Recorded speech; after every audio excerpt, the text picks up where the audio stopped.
I want to. Okay, so we're live. E-Tuck. I'm gonna call you E-Tuck. You can. You can. With us is Eric Tucker, and this is a huge deal because you're a huge deal. Let me tell you about you. It's kind of a big deal. Only in my house.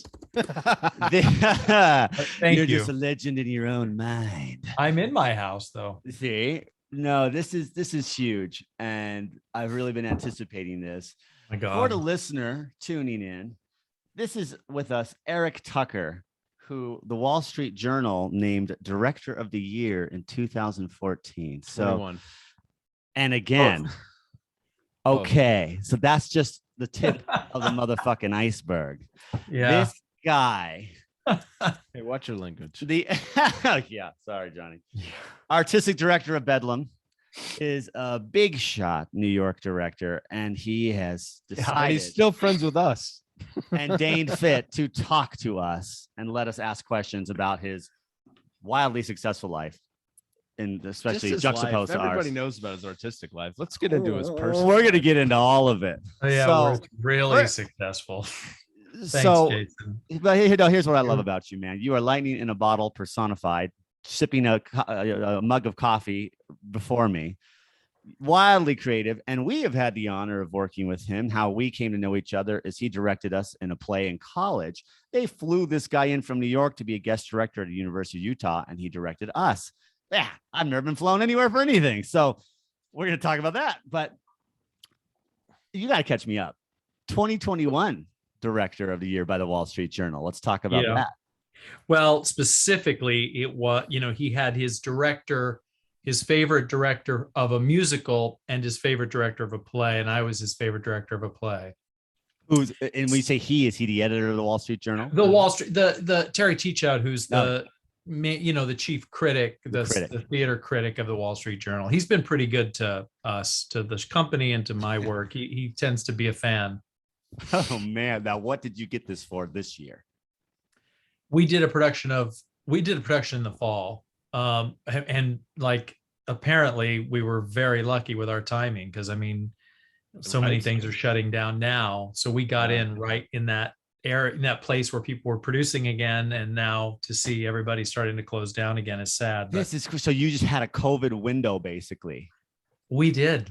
You know what it was? We had that window where there wasn't Omicron, and I think Delta was sort of just coming on the scene, right? In the last when did Delta start? Like, who the fuck knows? Kind of started. I can't keep up with it. Yeah, right? I love I saw this great joke. Omicron's here. I still have my Delta decorations up. Yeah, we're calling this a lull, like a blessed time. Do you remember the good old days between Delta and Omicron? Like, that is not good enough, man. That's not fucking good enough. And then we'll remember the days when Omicron was sort of less in the news, and it was before bubonic, or whatever they're gonna call the next thing. Like, this is never ending. Yeah. But I saw the thing in Station 11. This is crazy. Yeah. I saw Heidi. This is my sister in New York. For all you who don't know, she went to Jeff Daniels' To Kill a Mockingbird like last week. She did, and I'm like, holy shit, that's happening. I love it. Maybe not now, but she was posting like, here I am in the lobby at intermission, and here's my playbill, and I'm like, holy shit, they brought it back. Oh my God, they brought that one back. I haven't heard that it had any closures, that one, but the ones that closed down, I've heard of things closing because they had maybe one positive, and then usually you can get an understudy or someone in, but they couldn't find tests to test everybody to so then they had to close anyway, because if you can't, not necessarily for good, but they'll close down for a few performances at a time. Some things are closing for good, but oh my God, but I like seeing, I've been doing this couple classes on Sundays and teaching them. Heidi comes to those. So whoa, is she any good? She's in the beginner class. What she need to work on? Tell me what she needs to work on. That's terrible. She certainly doesn't need any help from me, but I think she just, No, there's not a lot going on. Clearly, It's acting 101. You know, she's a hackney. So what does she need to work on? yeah, exactly. Wow. I'm gonna have to step aside. His head is sibling pushing me out of the screen. Yeah. Sibling love, sibling love. Come on. But you guys didn't meet on that production. You had Heidi and we I. all met, right? You two had known each other for a few years. Oh, Johnny T and On I. Judas. Sorry, I skipped Yeah. back to the Utah production. We all Okay, met together. so John Terry and I, my No, illustrious 'cause we were in the co-host. same class. Yeah. yeah, My we illustrious knew each co-host other. at my side, we started the actor training program at the University of Utah in 2007. So we were in the same class, which basically means you're spending 7 days a week together Yeah. for over 4 years. Yeah. So we were We thick. actually kind of hit it off at the audition for the program. I hit on him basically. Yeah, pretty much. Yeah. No, we I were. had my longer hair back then. We were always, yeah. It was before the fall. No, he was. We were thick as thieves always. But I remember audition day back in 07. It's a big room, you know. It's like this, you know, this cattle farm of nervous actors in a room. Yeah. And Yeah. if you're a dog, if you're an animal like me, you can smell the tangible sweat and fear in the air. You cut it with a knife. He wasn't sure which person to attack first. Yeah, and I'm like, well, this is called a wild. Who should I? You know, I got to go eat the week, and I say John, and and I have to eat the week, and I saw John, and, I was And like, he's- oh, yeah. though he's sitting there, and I don't know, there was that something about him that je ne sais quoi. He has that animal magnetism. You're just but drawn to it. But no, but let's be honest about John. The appeal of John It's is the pheromones. he's like a friendly magnet. And I walked up to him, He and I'm is. like, I just walk up to him, I'm like, hey man. Yeah. And he's like, hey, and we just start talking. I'm like, you know, where are you from? And he was telling me how he'd come in from Elko, Nevada, just for this audition. I'm kind of like, no shit. Back in the heady days of my liquor salesman. Yeah, he's like, yeah, man, I just drove here from Elko to do this, and we're talking, and I'm thinking, I like this guy. I like him. He's got Yeah, a quality. He's got that something, whatever it is. Yep. He's got it. He's got it. The right stuff. Yeah. And I'm just thinking, I hope he makes it. Stuff. I'm like, I like this guy. Sam Shepard. I hope he makes it. I hope he makes it. And Was Sarah Shibabotham there? yeah, Oh, they yeah. all were. They all were, and it was a. The only one that wasn't there was Jerry Gardner, our movement guy, because he I was remember on him. sabbatical. Yeah, I remember him. Yeah, I love Sarah. He's always a tough guy to pin down, but it was a full day of auditioning, different elements. Yeah. There's a movement portion, a singing portion, an Yeah. acting monologue portion, the interview portion. There was no joke, and this was all of us just waiting to be called in for, you know, the most important part of the whole day, the monologue. Yeah. Yeah. They just come in and call you Yeah. one name at a time, and it's sort of like, oh man, everyone's all nervous, but I was relaxed. It's in me. I'm like, I'm not going to be the guy walking around looking at his script. If you don't know it now, you don't know it. So I'm going to talk to this guy. Yes. And Jason didn't know it, just for everybody listening. I went up there and I blanked. But He suddenly just created his own monologue. every year there's a Whatever pity works. admission. They call it the pity Yeah, admission. you're right. Right. And I was, Yeah. And they regretted that move. he tried so hard, and he wants it so bad. Let's give it to He him. was sweating so profusely. But from that moment on, you guys were friends. yeah, We were thick as Sounds thieves, like. and Yeah. I remember thinking, God, I hope he makes it. it was I hope he more. makes It was more thief to parole officer. Sure. It wasn't. You know. Sure. Yes. And- Yeah. And I didn't see him again. Months went by, and he was the first face I recognized when I walked into the room. one Oh, day. that's cool. He And- wasn't there for day one. Okay. All right. My day one. To be Yeah. fair, I He was in the Highlands of Scotland. I was a week and a half throwing late. sticks at poor birds. I was a week and a half late to my own program, to be fair, but I caught up. But this is not the caught up. John, Terry, Jason Hackney interview. This is the Eric Tucker interview. So back to you. Back to we you. would meet Back to him Eric. in 2010, right? 2010. you Yeah. did Was Judas. it 2000? You got, Wow. well, you guys were, yeah, and I think that was your senior project, It right? was. Yeah. Or was right. it the junior project? No, No, you were senior. seniors. Senior, That was yeah. our Yeah. swan song. Yeah. Yeah. Yeah. Judas and Satan. Right So there. actually, there's questions I've always wondered about that. Let's not talk about me breaking Jesus. Oh, we have to. No. Oh, no, no, we don't. oh, this is the meaty. Oh Good God, I stuff. always forget about that. So- I was No, we sitting in don't. the This house. fucking making guy out- right No, we here. don't. Oh my God. co-host. No, don't. Really don't. Let's Oh, not. this Let's is move the on. juice. This is the It's not juice. the juice. Oh, it's not 11 the years old. juice. If you're not over it, we need to talk I'm about totally not over it. You it. have to be. Yeah, that's true, right? We're going to start the we healing can process. work you through this. So Yeah. Yeah. So I want you to Lots work. of hugs. While lots your of back is tears. sweating, geez.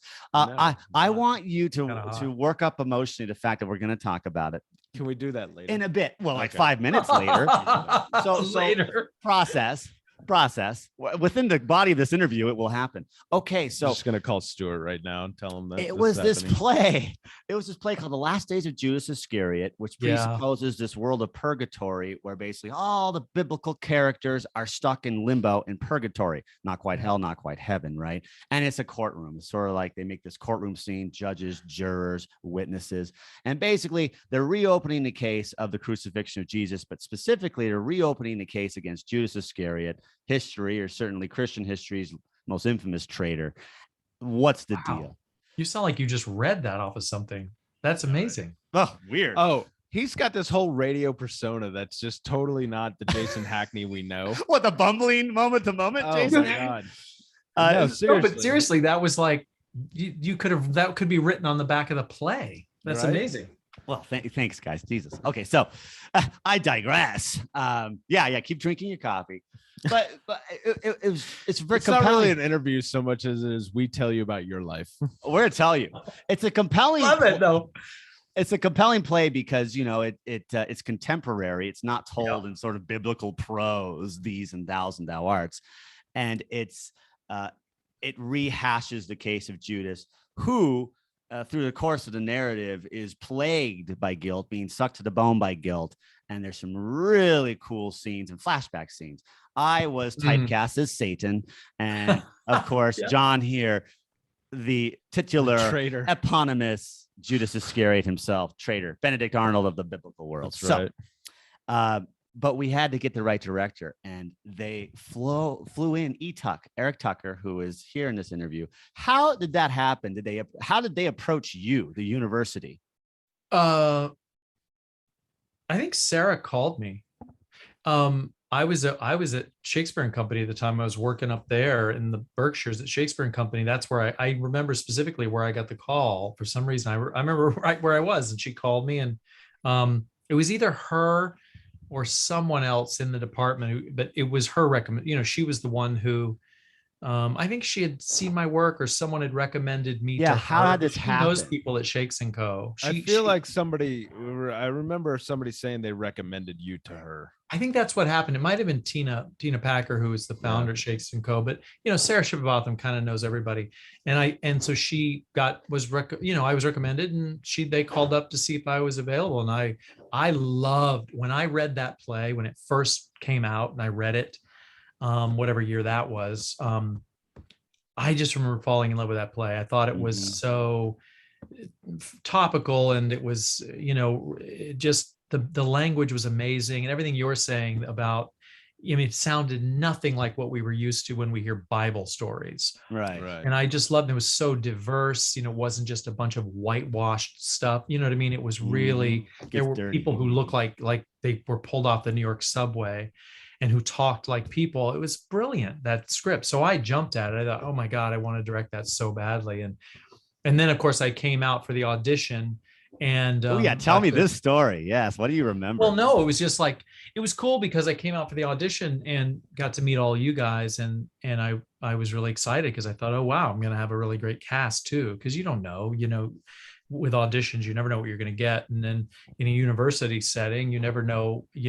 I kind of assumed because of your program, the nature of it, and that by the time you're seniors, these are probably people who are serious about the craft, and they know they want to be actors, or they're actors. Not with pity admissions notwithstanding. Yes. Yeah, exactly.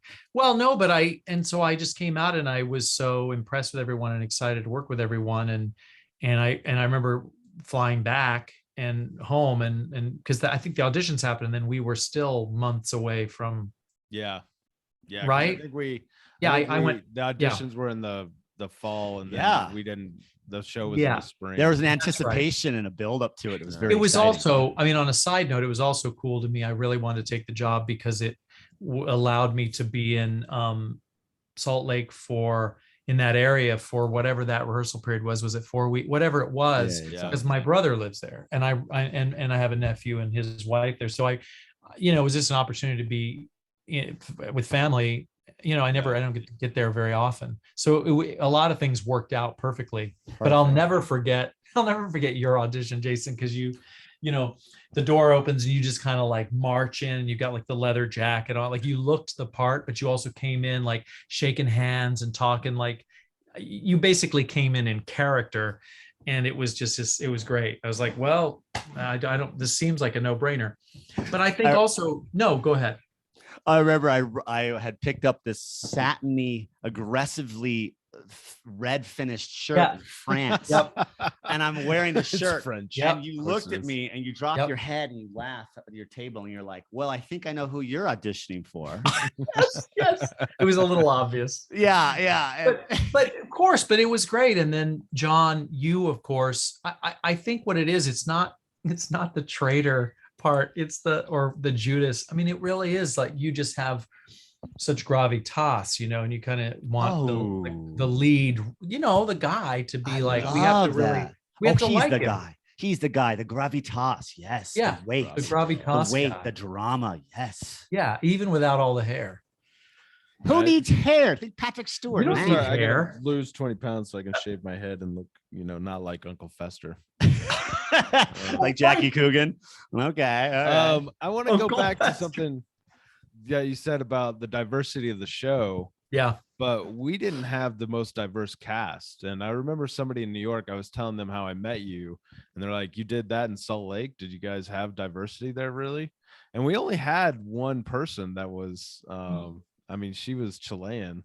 Yeah, but I think what counts in this particular instance is that one of the things we did is that I asked Sarah, I said, could I, if I were going to cast this fully with one person per role, or as it suggested, whatever the breakdown is in the play, and use more than just the seniors, which is something I could do. Yeah. Then a lot of the senior women in particular were going to get shafted a bit because some of the roles are really tiny or this or that. And I thought, well, if this is supposed to be a senior project, can I take like 10 seniors? And I think we had one junior, which was the guy who you killed. But anyway, we're going to get there in a moment. We're going to get there. But one black actor. Yeah. Who you broke his back or something in the dressing room. We'll get back to that. I'll tell the story with force and verve, my friend. Good. But we don't have to go through the But Sarah was all into it. I said, well, why don't we take 10, all these 10 and break the roles up amongst them. So a lot of these women get to play the male roles and bigger roles. And it really made the senior project, I think, much more just better for that group. And she was into it. And so we did that. And I think that was one way that we made it kind of step up if we didn't have all the diversity. But also the cool thing was that was a really important play at that moment to be doing in Utah. I mean, it hadn't been done there, and it wasn't going to get done at an institution that was sort of religious in Utah. BYU wasn't doing it. No, probably still would, but University of Utah could get away with it. And people want to see that stuff. I think it was cool to do it in Utah. So opening night. There we are. This is amazing. Second night. I love that he's participating. So the second night, I believe it was like the free preview night, and then this is like the real McCoy opening night. It was the second night. We'd already had opening night. Trivia does not save you from what actually happened. I just know it was the night my brother and his wife were there because I was sitting next to them when they came. Okay. Nobody knew what to do. And oh my God. So here's my version of events, which is the true version because I was an eyewitness. There we are in the dressing room. Now, to John Terry's credit, he did not, and I emphasize this emphatically, he did not start this. Right. He did not instigate this. Okay, so the irony is not lost on me that the incident happened between Judas and Jesus. Judas and Jesus. Oh, that's right. Oh my gosh. Yeah. John is the titular Judas. Yeah. And a kid named Stuart was playing Jesus. Now, of course, as I've described already, this play is sort of set in a courtroom and varies between flashback scenes, but it culminates in a very moving denouement that is between none other than Judas. He picked up more than Jesus. Shirt in France. I should really talk lowbrow so I'm not interrupted by you. It culminates in a very moving crescendo climax, if you will, between just Jesus and Judas on stage, making recompense, making up to each other, burying the hatchet. It's a very powerful scene. You can hear a pin drop in the audience where literally Jesus is forgiving Judas for the ultimate betrayal, condemning him to the ultimately painful death, right? It's a very powerful scene, but it happens at the end of the play, and this matters for what happens in our tale. It happens at the end of the play. My point is there's time. There's time to solve this. So there we are in the locker room, the dressing room. We're a buzz. We're the locker room. I'm always half in the sport world. I know. Half in the theater world. The locker room. Yes, I know. So we're in the dressing room. There's buzz. We're all getting the costume. We're all happy. Now, Stuart, who played Jesus, was a hothead. He's much younger than us. Let's not. I'm going to tell it, and then you can label Stuart anything. He's a good kid. He's a good guy. Oh, incidentally, he did not finish the program. So how could he? Don't need to. Oh God. You know, John, you really gotta let it happen. It happened, and it's okay, and you gotta own it. It's 11 years ago, so he was eating out of a straw last time I heard about it. Yeah, you know, and cursing John Terry's name. Yeah. Okay, so yeah, it's a bit of a hot-headed kid, and he was younger. He was like a freshman, and we're like these venerable seniors, right? Well, oh yeah, that's right. The subject somehow comes up that he had wrestled in high school. And that also John had wrestled in high school, had wrestling experience. No. Wrestling came up. Wrestling with men. That's something you do. Greco-Roman wrestling, oiled down, stripped to all but Eastern Promises. Yes, the scene in the shower room. Yeah. Morton. That's what I did. That's what I did in high school. Stripped to all but nude, oiled down, Greco-Roman. Yep. So, you know, classical. Yeah. But wrestling was a subject. And Stuart's like, yeah, I wrestled in high school. And one thing leads to another. It's all very innocent at this point, but basically Stuart's kind of calling John out like, let's wrestle. And John's like, nah, man, nah. He's kind of grinning, shaking his head. Nah, man, nah. We're not going to wrestle. But he keeps egging John on. Come on, just a few passes, just a few pins. Who gets the first 2 or 3 pins? You know, just kind of calling him out. Finally, John just sort of bemusedly agrees, and we all let it happen. I played my role too. I'm culpable in this. Mea culpa is that I helped clear the chairs, man. Let's make a circle, fight. You know, like no, me nor anyone else did anything to stop it. No one was the voice of reason. Well, we should really play it safe. It's you know, we don't want us to get hurt. And I was like, fuck no. Yeah. We push the chairs away. We ring up, and they get all low and crouch, and they start wrestling. All smiles at first, all smiles. It began very benignly.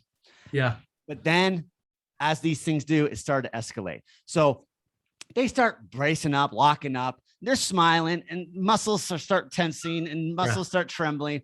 And a few chairs get bumped, and we're kind of like, yeah, get him, John, you get him, Stuart, ha, ha, ha, ha, ha. But then first blood gets drawn. Stuart gets a bloody nose. He didn't. He got a bloody nose, and it stops everything. He sort of like looks at the blood on his fingers, looks at John, and then he goes for John even harder, and things take on a different tone. The wrestling got more and more intense, and they start kind of rolling around the floor, and then like they're hitting chairs, and we're kind of like, whoa, we're all kind of getting a little bit more uneasy. And John gets Stuart into like a pin, like a lock. He's got him leg lock. He's got him all locked up, and it's a leg lock. And Stuart will not tap. He will not submit. And we're like, Stu, tap. It's over, man. Tap. He's like, no, fuck you. No. John's kind of got him like, around the throat with an elbow. I do not have him. He's got airflow. Dear God. However John remembers it, he's got him in a lock, and it's a leg lock, like a leg bar. Yeah. And Stu, in sort of his youthful impudence and sort of like hot-headed, he will not tap. We're like, Stu, tap. He's like, no. It's like, Stu, tap. No. And John's like, kind of like, tap, man. No, he's like, he's trying everything he can do. John should have just let go at that point. He's trying to do everything he can do to get out of it, but John won't let him go. John, to just end it, applies a bit more pressure to the leg lock to get him to submit. And all of a sudden, there's a sound like a pop, and this was the Eric interview. He starts screaming. Stupid story, and we all scream like, I've never heard this detail from this side though, dude. I didn't. Exactly. Right. Like, wow. So there's like a pop, and Stu like screams, and we all like, we all start screaming. We all step back. He's like, Witty. We're like, oh fuck. He's wearing basketball shorts. Now, I had some medical training at the time. He was wearing like these shorts. He's wearing sweatpants. These details could not alter the course of events. Fine. So I get the door like, Jason, like, look. And I'm like, I'm gonna look. He's like, don't touch me. Don't touch me. He's squirming. He's freaking out. He's in tons of pain. I'm like, I'm gonna look. I'm just gonna look. I need to look. I bend down. I get the leg up of the sweatpants, basketball shorts, and his patella, his kneecap, is on the side of his leg. No. Yeah. He's dislocated his patella. That's awful. It was awful. He is in worlds of pain. He's twitching. He's sweating. He's squirming. He's laying on the back. We're like, oh, fuck. We all like recoil at the same time in unity. Oh, my God. Like this hideous deformed knee. We're like, holy fuck. Holy fuck. John. And it's what, like 10 minutes before we're about to open. We're about, like not opening night. Who cares? This is for still the last time. This is a very high stakes situation. You have a full house sitting out there. Yeah, full house. Moment. The director is in the audience. Curtain is about to open like 10, 20. It's like 20 minutes away. John's as white as a ghost. He didn't want that. We're all like, holy shit. Someone has to go has a dreaded job of going and getting the stage manager. Never going to work again. A guy that you're in college, you're forgiven. A guy named Chase. And you know, he was kind of serious. He's kind of a serious, scary guy. He was Chase or something. Yeah. Chase had something like he was on the job. Like he did his job and he was serious and he did a scary guy when he was really like driven. Yeah. So suddenly the door is blocked by like the Clint Eastwood like figure of Chase Heltzel in the double saloon doors. We're like, oh shit, you can hear a pin drop. And the only thing this guy is missing was spurs. He like chinks across the floor. Stu's still laying there twitching on the floor. Chase silently, like, mutely walks up to Chase and looks down at him. And he raises his eyes from an underset brow and he looks at everyone. What happened? And then, of course, Jason tells the whole story. No. 20 minutes. No. I'm not saying shit. I'm like, I ain't talking to cops. Like, holy shit. Yeah. John, being the bigger man, he's like, we were messing around, you know, kind of like we were roughhousing. And John's like, you were roughhousing? And we're all kind of like, yeah. We're like kids, and he's like the adult. Yeah. He doesn't say shit, and he just turns on his heels, chink, chink, chink, spurs back to the saloon door. We're like, what are you gonna do? He's like, I'm calling the ambulance, and he like leaves. We're all like, holy fuck. He has to call, so he calls in like an ambulance, paramedics. The kid can't walk. I remember that. Yeah, and they have to gurney. Are we done yet? We almost are because, well, almost. It has a dramatic conclusion because you'll remember this. They have to gurney him out. So the play starts. The only reason this isn't a disaster is because Jesus doesn't come on till the final scene of the play, and they gurney him out. Satan doesn't have has a while to enter. So wait, I stayed with him. But I remember they came before it started. They came out to me, Chase did, and said, "Can you please come to the dressing room? We have a problem." Yeah, and I was like, "That's never happened before because." You don't at this point, there's nothing because the director, you worked with all professionals by this. Well, no, but it's not like that. It's also like, what's the director gonna do? So I reset the knee. Yeah, right. But I went back in there and I think he was already gone, or no, it was still like in the heat of it. Like I remember going into that dressing room and everyone standing around, and I was just like, my thing was let's just send Ryan on with a book. Yeah. And then Ryan, like the next performance, I think Ryan had just learned it, right? That night. So, well, he had. By the time he got to the speech, he had the big book. Speech. He had the book with him, but because he comes in somewhere in Act 1 once, right? And then like there's a little bit. I think there is a little bit, yeah. And then he appears. His big stuff is like the end, so he learned it, right? Yeah. Here's the amazing part. The rest of this story, which doesn't involve John, so he can breathe. Ryan Charette saved the day. He saved the day. So I stayed with Stu because as Satan, I didn't enter for a while in the play either. And so I was the only one with him as the paramedics came, lifted him up. He's like, don't hurt me. Don't touch me. They lift him up. It's very painful to be moved with that injury. They gurney him strap him to the gurney. I'm like holding his hand as we like wheel to the elevator. And I wave as the doors are closing. Such joy out of this story. The sort of like you're gonna be okay, buddy. As the elevator doors close, I'm like, holy shit! You had made the very smart call of this is so dramatic. There was a stagehand working crew on the play who happened to be one of the more talented actors in the program. Ryan Charette was literally working crew just on the sidelines of this play. He'd seen it so many times and he's good. So Eric's like, will you step up? Will you be Jesus? He said, yes. So me and him were in the dressing room drilling the script and the lines for like an hour. Every time I wasn't on stage. But you know what else was crazy? The university, you know, Shippabotham and whoever was, I mean, really it was Sarah's kind of in charge.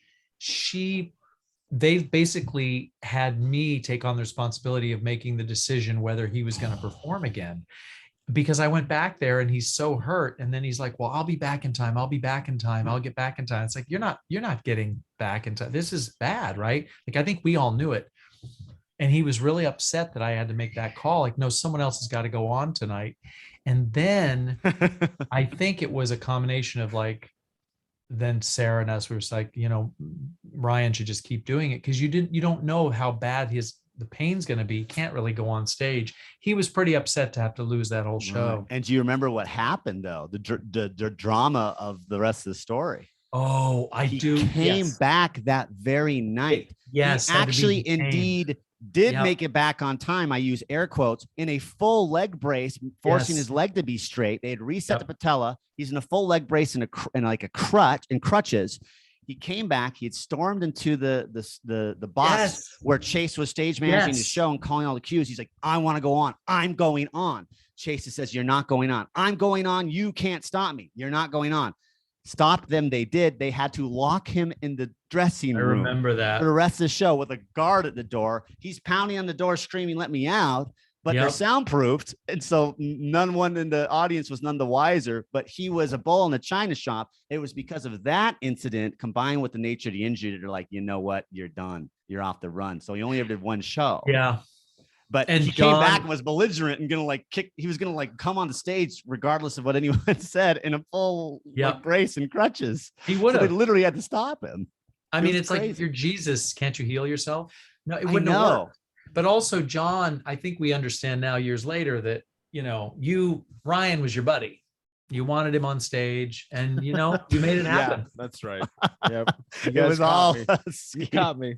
I was like, this is like Death Trap. I'm getting nothing. I'm getting nothing from Stuart on stage. I need someone that I can play with. Yeah, I'm going to take him out. It's that like great aha moment, you know, where Christopher Reeve and Michael Caine kiss, you know, like any good con man. I made it look like it was Stuart's idea.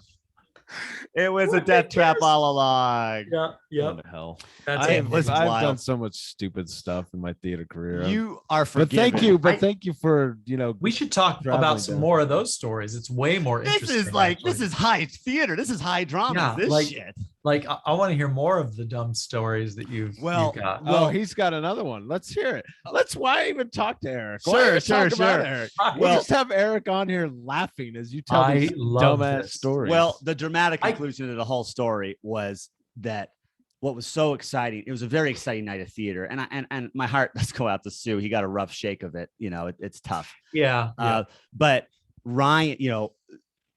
Ryan, the ascendant stagehand who's going to go on as a huge role. What about that?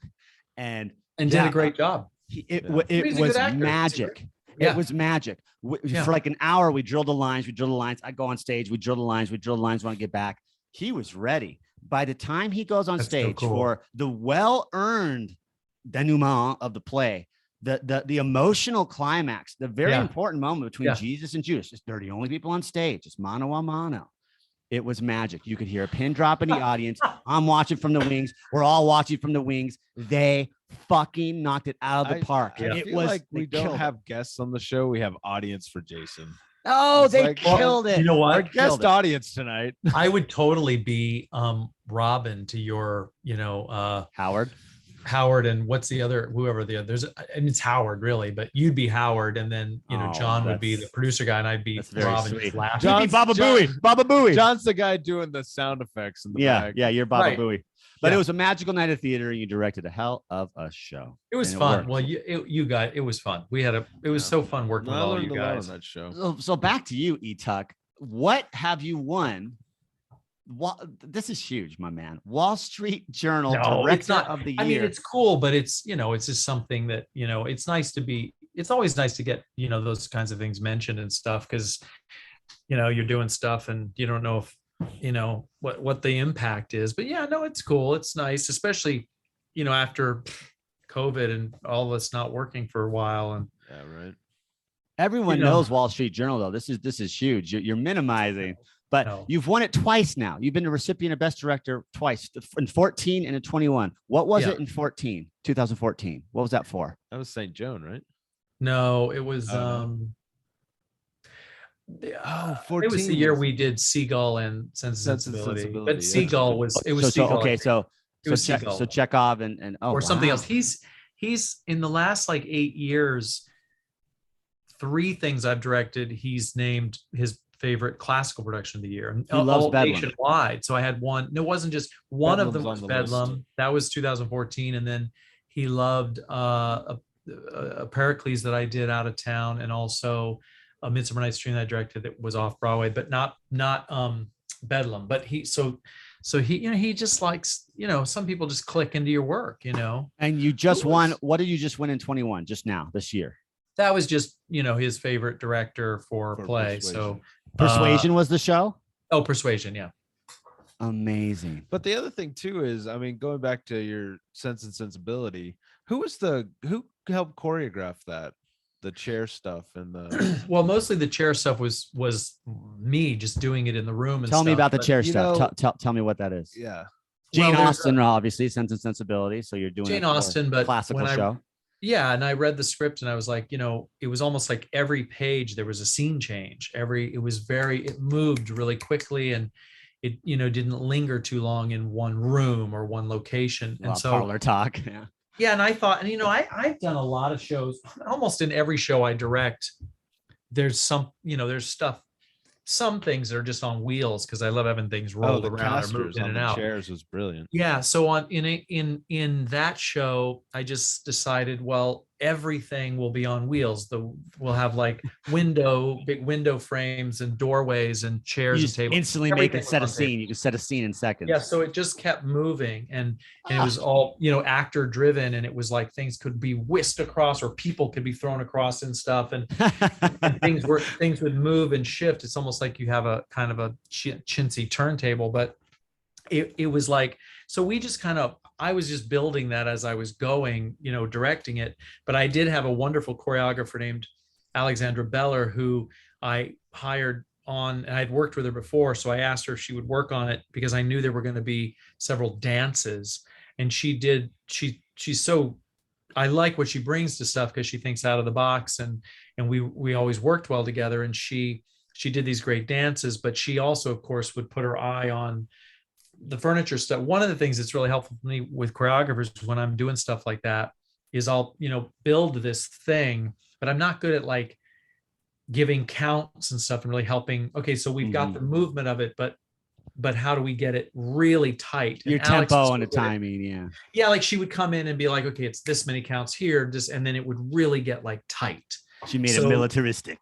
Yeah, totally. So, So this is the Sense and Sensibility for which you won Best Director of the Year, Wall Street Journal 2014. No, that was, I think the production of the 2 that we were doing together that year that he loved was Seagull. Yeah. So, one of the reasons I brought it up was I swear that people emulate that a lot. And, what do you mean? Well, I saw Mean Girls, and they did the same thing with the desks and the bench seats. You're talking the fluid sonography? Yeah, with the wheels on the desks and stuff. Yeah, I mean, I think that, it's not like I invented the wheel. I think you made a 4-wheel drive. Maybe I did. But I definitely know that, a lot of Sense and Sensibility productions after that, they kind of, use that. A lot of people did. It's not in the script. It was just something. So some productions have, copied more than others, but let me emphasize this for our listeners. Eric Tucker here is a big deal. We're talking a Broadway and off-Broadway director. No, not Broadway. Never Broadway? No. Well, we're talking big. This is us not doing our research. Hey. Broadway or off-Broadway. We're talking streets. This guy's a big deal. We're talking streets. We're talking street names. We're talking street names. Listen to this, and I'm going to spew on you for a second. So this is part of our shtick where we we Google you while we're on the air. No. This is amazing. Eric, named Wall Street Journal Director of the Year in 2014, makes his American Shakespeare Center debut with this production. I copped your American Shakespeare Center playbill. Oh, yeah. I did my research last night. Thank you very much. Off Broadway, Eric worked on Uncle Romeo, Vanya, Juliet, Pygmalion, Peter Pan, Vanity Fair, Bedlams, that's his company, Sense and Sensibility, which won the Off-Broadway Alliance Award, a Laurel nomination for Best Director, a Drama League nomination for Best Revival, and 4 Helen Hayes Awards, including Best Director and Best Production. But you shall hear, there's more. Stay a while, madam. I will be faithful.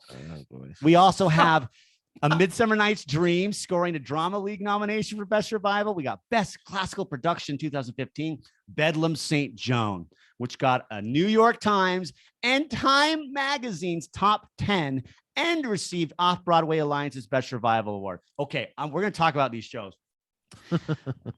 2014. But did anybody break another actor in these shows? That's the question. Any dislocated And The Crucible, kneecaps? which John was in.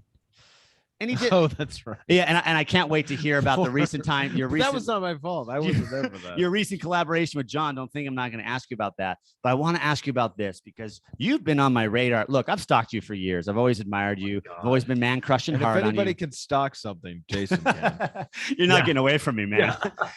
You're mine. You're as good as mine. Every breath you take. No. This is Man Crush Thursday, and Eric Tucker is in the sights. Seriously, though, man, I was dazzled by the themes for which, look, I just read Time Magazine. All these people saying it's in their top 10. Your St. Joan and your Hamlet, Bedlam, with a 4-person cast. Yeah. He did, guys. If you're listening, you know theater, and you know and you know the ensemble cast of Hamlet. It's a very daunting task to even presume you can do Hamlet with 4 actors, but you did it. And the painting on the faces, and you did the same thing with St. Joan. I was mesmerized, and I didn't even see it. I was over here stuck in Utah, landlocked. Yeah, I know. I was like, I don't think they Tell painted me faces in the show. Well, I saw the poster. Posters. Tell me about. Yeah. Tell me about. I see you. The bold, audacious idea behind pulling off Hamlet with only 4 actors and how that worked. It's all about money. I think on some level, when you first start a theater company, it's so expensive, like, to equity actor salaries and renting a space, and especially particularly in New York City, it's just expensive. And so reducing the cast size is an economical decision too. But I also think it's exciting for people because I think audiences they hear it differently, and they're they have to sort of sit up and listen a little harder because there are only 4 people and they got to really follow. And it's, it becomes like an athletic event, and that's just exciting for people because you're like, by the time those 3 hours are over, the actors are sweating, and you're just, you've just like killed yourselves for 3 hours to do, so it becomes athletic, and audiences love that. I've always wanted to see the Stanley Cup. Man, that's amazing. They love it. And so that's, even like something like Sense and Sensibility, it was, you get that. It is exciting. Well, that's one of the things I've learned by watching your shows is just how important transitions are. Yeah. To keep. Well, and in Crucible, we had some, like that whole courtroom scene in Crucible, which John will remember well, where we were doing like, I love that. Where every sort of for big certain beats in the courtroom, the whole courtroom, we would just take all the furniture and do these quick, re-maneuverings, and it was really fun. That was cool. That's what makes theater so exciting. Is kind of like going back to the example of like when the understudy comes on, right? Ryan going on for a broken kneed Jesus. Yes. That's exciting. If there's an announcement made in the audience, like tonight's role will be played by so-and-so, and people are like, oh, there's a buzz, like the understudy's up. It's exciting. It's and he did it in Crucible where you covered how many people, and you went on for like, because he was John was playing a role, but then he was covering other roles, and namely Danforth, who's the kind of the main judge who basically has every other line in the second act. John had to go on and do that a few times. Holy shit. And it was fantastic. And, awesome. with no rehearsal. So, and that's did you make an announcement though? Like tonight's role will be played by so and so, or you just do it? Yeah. That's so exciting. I mean, those were No, we the make two that were planned out. So, because there's no Sure. way I could. Well, Or yeah, like- we still would say it. You kind of have to. Yeah. Equity rules, Yeah. you know. You have or, to. or Hamlet with only 4 people. Like, Yeah. what? Well, you one have my night- attention. That's One night exciting. for Hamlet's, we went and saw the show a couple times. Very and exciting. one night we were, I mean, I don't know if you say fortunate enough, but it was cool. Unfortunately, Eric was sick as a dog. Yeah, you saw and, Andy. And we saw Andy Ridlenspach go Oh, on. The God. cool thing about that was, so that was when we took those off Broadway. And so when you're in an off Broadway contract, you have to have understudies. Ah, And so we had we had 1 understudy per, slot. And so Andy was covering me. amazing. And I did Joan. We had a 2-show day and I was doing Joan, and I just Joan barely was made it 4-person too. As well. Yes, it was the same It was a cast, so dual. we- It was like a dual. I love it. Yeah. I love it. So we just rotated shows. So we had a 2-show day it was like a Saturday or a Sunday. We did Joan for the matinee. I was sick as a dog. I knew I just couldn't make it for the Hamlet that night. And And you were Andy- Hamlet. I was Hamlet. And Yes. so Andy went on. But the cool thing was, so Andy understudied, for that run. Mhm. But then when we did a tour, we did a larger national tour with those shows with a new cast. But then not long after that, we did a little smaller stint of Kind of a where it ran at Southeastern Alabama tour. Shakespeare. It was at Alabama Shakespeare, and then it went to Florida. And Andy came back and did all my stuff in both St. Joan and Hamlet for that little mini tour. Who is So he? What a it was really rock cool star. for him to come out and do it. Yeah. The crazy thing is, we were in Hamlet Pioneer Theater, an equity show. And Oh, I remember. Yeah. Right. Me, John, Andy, and Andy Understudy. was the Hamlet. understudy for Hamlet. So he had years. Did of he go on? experience.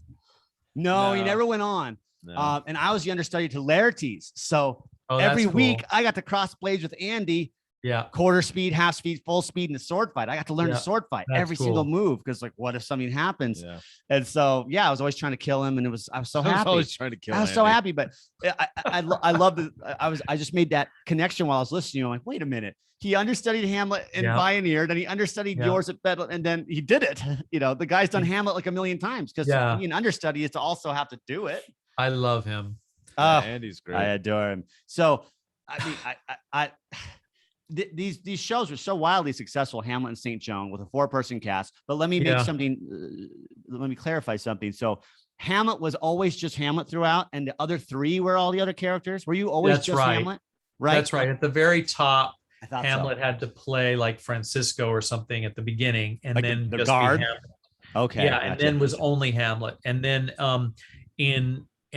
the other 3 were everything, and then in St. Joan, the woman in the cast played St. Joan, and us 3 men played all the roles. So it was kind of a trade-off. It was fun.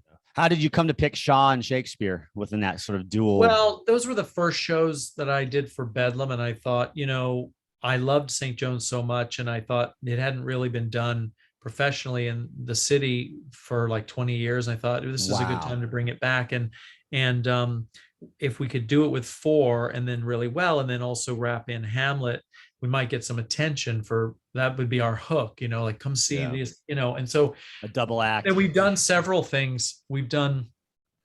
We did Seagull and Sensibility in Rep, and then we did 12th Night 2 different ways in Rep with the same That cast was- switching roles. So we had Wow. one night you'd see Those- 12th yeah. Night one way, and then the other night it was completely a different, I like love another Those- planet. and it was a different and we called it What concepts. You Will. It was different. totally concepts. different, It was amazing. Yeah. I loved. I mean, the Those one were where you fun. guys are all in all white. Yeah. I with the- mean, there all was the- that. Oh yeah. my god, that was so. That was It fun. was so moving. Ted. I say again, It's all Ted. I mean, this guy, Bedlam St. Joan, which got a New York Times, really listen to these names, and Time Magazine's top 10, and Yeah. received Off-Broadway's Alliance Best Revival 2014. And also the Hamlet won New York Times top 10. Yeah. Unbelievable achievements, man. I mean, Well, thanks. on the map. No, I was freaking out in landlocked Utah, and I'm an uncultured lout. Well, It's well, I mean, but crazy. you were born and raised in Idaho, right? Yeah. you're an Idaho Yeah. hayseed. Well, no, I was born in Virginia, but I was mostly raised in Idaho. Yeah. Idaho. Look, Yeah. how long have you been doing this? How long have you been directing now?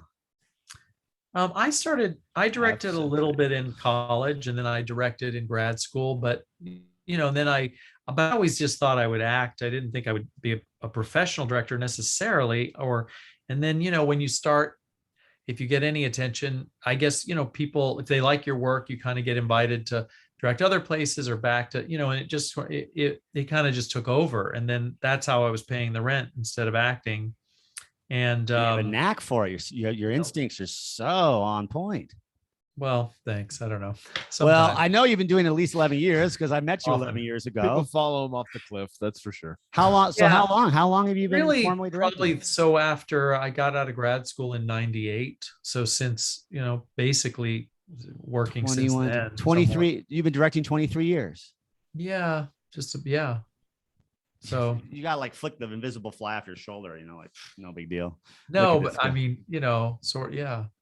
Where were you Well, it goes educated? fast. Where did you get educated in Idaho? And Yeah, did so you I- study directing specifically? Well, I went to college in Rhode Island, Oh wow. and I RISD? went to I went to Rhode Island College, and then I went to, which had a really great theater program, and then I went to Trinity Rep Conservatory. Trinity Rep had a brand new 3-year Is that MFA program. New York? No, Trinity. Providence. Oh, Rhode That's Island. also Attached to Providence, Brown, Rhode Island. right? Yeah. It's Yeah. attached to Brown now, right? Wow, wow. Yes. And so I did my grad school there and through Trinity Rep. And but that was really an acting program. I was able to direct there, but I wasn't in a directing program. So I never kind of did the traditional, and I never got to assist or do any director labs or anything because I didn't think that was what I was going to do. I wish I'd been able to assist a lot of different people. It would have been cool, but because you don't get to see other directors. I mean, unless you're an actor in something, then you're seeing the director's process. But what was so you had both undergrad and your master's in acting, straight up acting. Yeah, theater. Theater. My acting, my college theater program was not fine. It wasn't yours. Wasn't you? You guys were in We like got a BFAs. BFA. Mine what was not a mine was. BFA. It was just a BA. Oh, So it well, wasn't this quite interview as is over. concentrated. This interview's good to see you, Eric. Click. Yeah, I know. I'm a totally loser. You didn't tell me this, John, before we started this interview. I thought you knew from all the research you He's did last a night. veritable hack. Right. This guy's not the real McCoy. Yeah, no, I don't have the F in, like you guys do. Yeah. We put the F in BFA. Bachelor But, of fucking arts. Which is why I got the MFA, I think, because I wanted something more concentrated, but Yeah. I You feel like wanted I think if you get a BFA, if depending on your program and what you sort of feel like when you get out, I don't know that everyone needs an MFA, Yeah. I don't know that I'd do it. If I could do it all over again, I think I would have skipped it. But Look, Eric, But you admit made it. some pretty good. You made some pretty good context though in your MFA, right? not Or- really. No. No. Okay. That's all bullshit. Don't let anyone fool you into thinking you make Some, content. I but bet no yeah, a few. Yeah, not so. I mean, yeah, I think through the years, as you work and you keep working with people that you click with, and that list builds and builds. And Yeah, you yeah, have a network sure. of people like Organically, that. more organically. I think some people, depending on their program, yeah, they really get the contacts help because you get out of school and you feel like you have some sort of a net Right. and a network of, but I don't, yeah. Let's face it. I think you got the MFA just for the fricative. You wanted the fricative. You wanted the MF. I needed it. Yes. I wanted to belong. Yes. I don't know. Who knows? So when did what was the first show you ever directed? How did directing actually happen for you then? If your emphasis was always more on acting, what shifted that for you? Well, I'm trying to think what the first thing was. I directed a couple things in college. I remember one notably was I directed I asked my professors if in the summer I could kind of do somewhat under the umbrella of the college, if I could direct a summer show that we were going to tour to a couple parks and places that were really cool. And it was Much Ado About Nothing. And so I directed that with like 25 other students. Did Did you feel up to the task? Did you feel confident? Yeah, I think I did. It always just felt like natural for me. And I even played Benedict. Like I played Benedict and directed I'll like insert myself in the lead male role 25 here. people. Yeah, exactly. And and so I just always, I always liked it and had a knack for it and did it. I don't know. But And it just grew from there. yeah. And I always really, had a real connection with Shakespeare. I don't know. I always loved those plays, obviously. So that ended up being for a while most of my resume, but in classical stuff, which is great, because I think what's really satisfying for me is taking a play like that that's been done a million times and trying to find something that really refreshes it or revives it, as they revives say. it. Yeah, in a way that is just that people will listen to it differently or learn, so that's what I like to do. And now look at you, man. Eric Booby, you made it. You're here, man. You're the king of off-Broadway. You're on the list. No, not really. Come no. on. No. Stop. No, you're embarrassing me. No, when did you start? When did you start Bedlam? How long have you been the artistic director of Bedlam? 2012. This coming year is going to be our 10-year anniversary. 10th. Wow.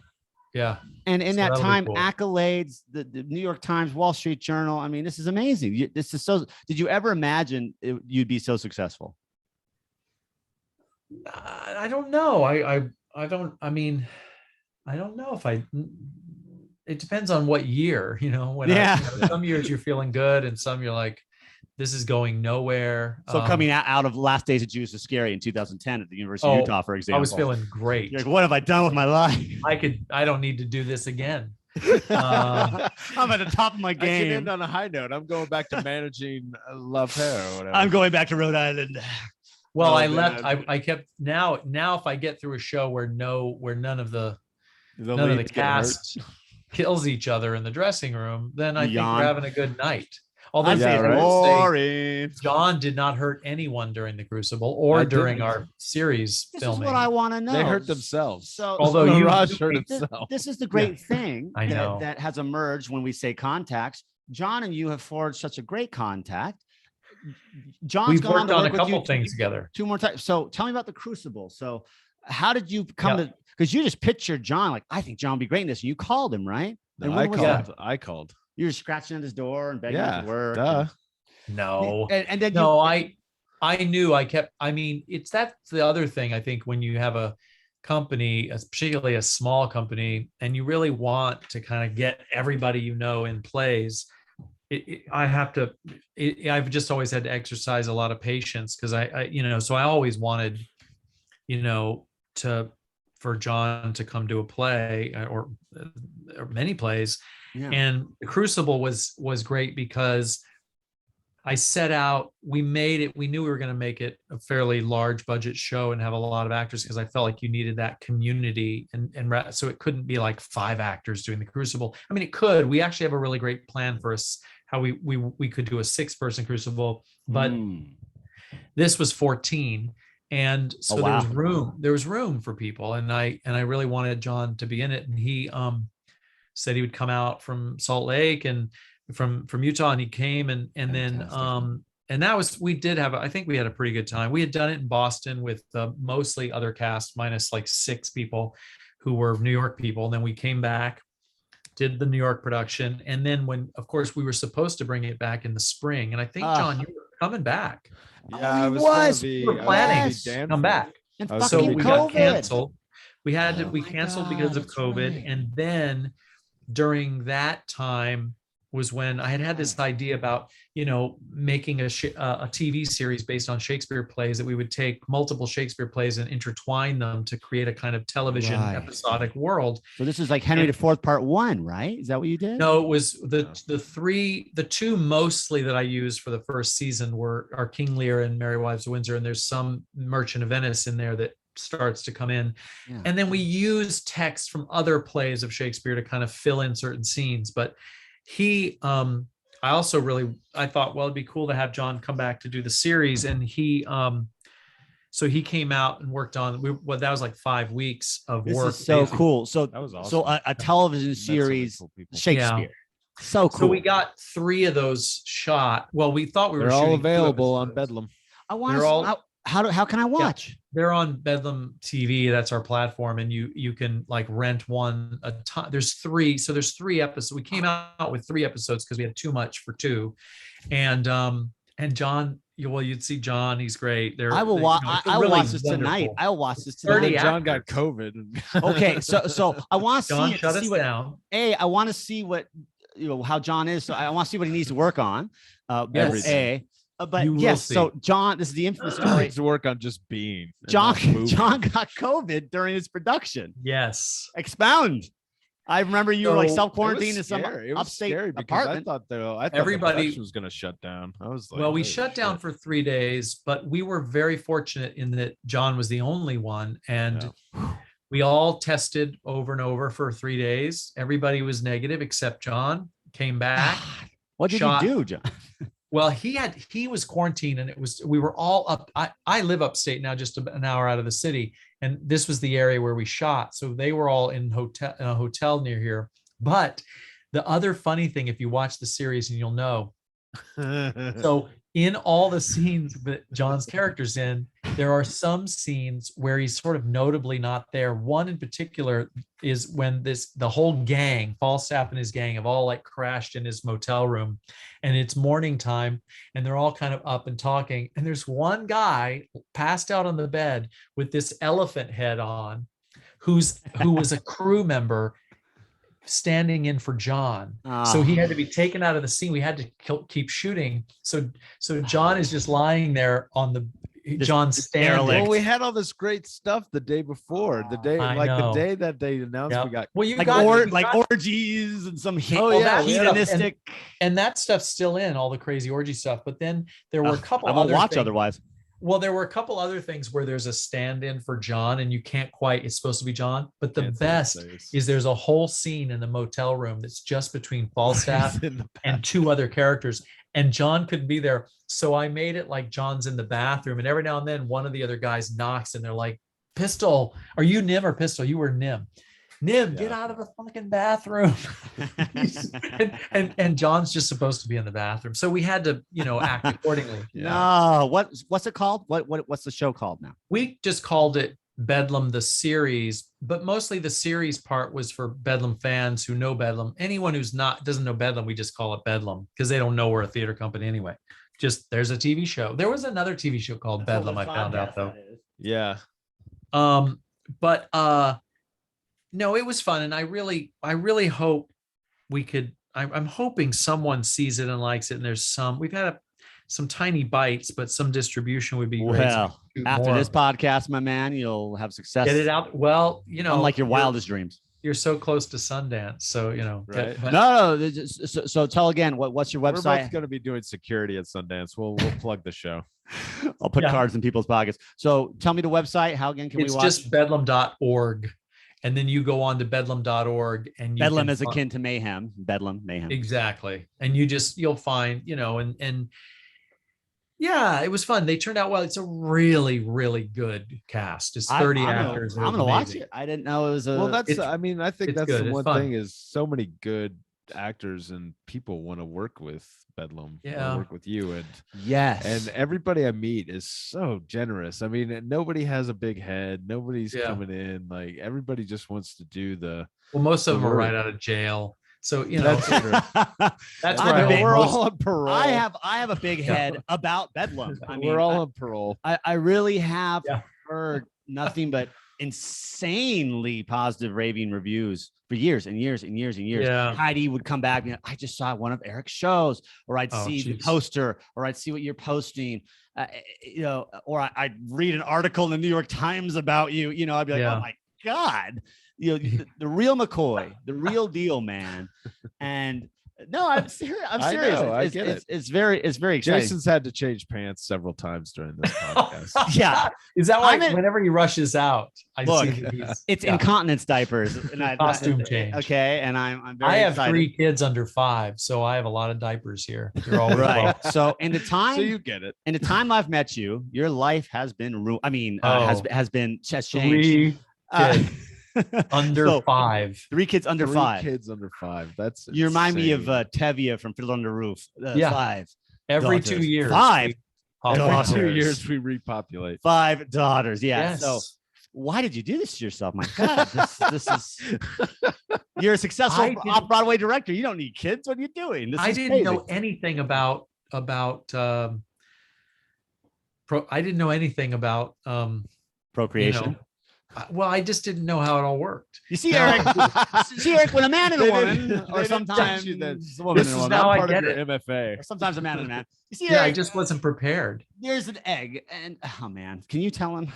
You I, work- Great. I don't know how it Great. works. But you know what? It's the greatest thing ever. I mean, Well, that's like that's that- why. Yeah. That's insane. How do you have time for this? How do you You find time to don't. be a dad and an off-Broadway director? Oh, well, you don't. You have no It's- answer. it's This is crazy. But I'm telling you, between having 3 kids and COVID, just getting to go to the grocery store is like a night out. Seriously. Linger in the frozen foods. That's where it's at right now. I'm seriously like, I'm ready for bed by 8, and then we're up between 5 and 6. So I'm not kidding. It's like, oh, I get to go run an errand. Thank Christ. How are you even doing this interview for so long? This is like vacation. This is crazy. Having this time with you guys is like, I'm just like on vacation right now. What are their names? I don't know. Yeah, that's why I don't know. I want proof. I just call them 1, 2, No, and 3. I want proof. Like, yeah, you got 3 kids. Yeah, what are their names? What are their names? Yeah. Francis, Mo, Larry, Curly. Birdie, the 2 girls, and then Hank is the boy. Birdie, that's cute. Hank. I That's love cute. that. Francis, Hank, and Birdie, and they are they're pretty Aw, great. That's So, crazy cute. Come th- on. yeah. Yeah, it's good. It's What? So fun. with the family planning, what spurred this decision? You know what? It's time. It's time to complicate Well, my life. I will say what makes it far more difficult is that Susanna, my wife, who's also the mother of the children, Well, that's good. she Wow, a 2 for 1. How did you do that? yeah, she also acts with the company and does development for us as our development director. So it's insane. I'm going to ask you a sensitive, perhaps insensitive question. Feel free Oh, not to God. answer. No, you have to. Is she French? No, Because when I No. met you, you had a French yeah, that's someone else. Look girlfriend. at him. I love John's faces. The best part of this is just watching John react. Look, Oh I my God. prefaced it with this Yes. might be insensitive, so therefore I can say whatever I want. It's 11 years ago. Yeah, Because I that's remember right. I took a that's nice right. stroll across the campus. It was a night, like we went to Yeah. dinner. It was Yeah. your French girlfriend at the time had come out to be Yeah. with you and see the show. And like we That's were right. walking and we're all talking. And I That's remember right. I'm like, is that the same woman? Or oops, No. did I just put my fist in my No. mouth, which I'm used to doing? Yeah, that's okay. I doesn't bother Fist me. I mean, and there have foot. been other people. in Yeah, my things life. don't work out, John. It's okay. Oh, I know. Yeah, you move on. move on. Don has some experience with this. So this is Susanna is a Divorce is is so nice. I did your it lovely twice. your lovely wife. Yeah. Okay, and how did and you meet acts her? with the company, and she was in the Crucible. John knows her. They've God, she was brilliant in the Crucible. Wow. Oh my God. How'd that you was meet? How'd you meet amazing. her? we met actually at Shakespeare and Company in Lenox. She was working there. I was working up there, and we met. We met like 6 years before when I was actually still with the French person. I stalk your Um, life, man. I have a distinct memory of that night. Yeah. And so Yeah, I was like, That's is cool, that- but I think that's cool. And then things happened, and we ended up and then C'est la actually- vie. well, before we were together, we actually then ended up working on a show together. Susanna and I directed her in a show at Hudson Valley Shakespeare, and then that's where we kind of started getting together. I Now love we it. have 3 kids, and actually we had this funny thing where we were both It was a disaster. We have 3 kids. but we were both coming out of relationships. Mine with the French person, Yes, yes. and we both said, if we at some point if it doesn't work out, let's get back together and have kids. It's funny. And then we ended up married with 3 kids. Wait, Wow. you made so bold a plan as that, and you were serious? And then it happened. Like, See, like we I make feel shit this happen. connection. If we get back If you together, don't let's have dream kids. it won't be it. That's right. Literally, and I you mean, fucking did it. Yeah, I mean, it's like if you make a plan, it's like Ryan and John making a plan. They're like, look, Right. we won't Right. do it preview night, but opening night. they made the death trap Second plan. The We'll death take trap this guy plan out. was to Yeah. dislocate his potential, Yeah. render him. Oh, I was useless. a wrestler. Yeah, Knowing- not really. Knowing he was going to play pick in up But on I've it. been I never training a wrestled. specific leg Yeah. pin for months, Wow. This is guaranteed to not dislocate funny. your patella in the right position. Stuart, I'm Yeah, so sorry. yeah. If you're listening to this, Stuart, I apologize. Oh, I'm profusely. sure he. Been your forthcoming apology, but I I'm love sure it. he avoids anything that has you in has it. to do with John. Well, he sees my name on the marquee of a podcast, and he skips. Yeah, it. Don't worry you've about it. ruined Don't his worry life. about it. Yeah. There's another connection that you and I share that I love, and I really mean this. I've always loved this. At one point in time, you were my sister's roommate Yes. Well, yes, and that happened also. Lived in the coven.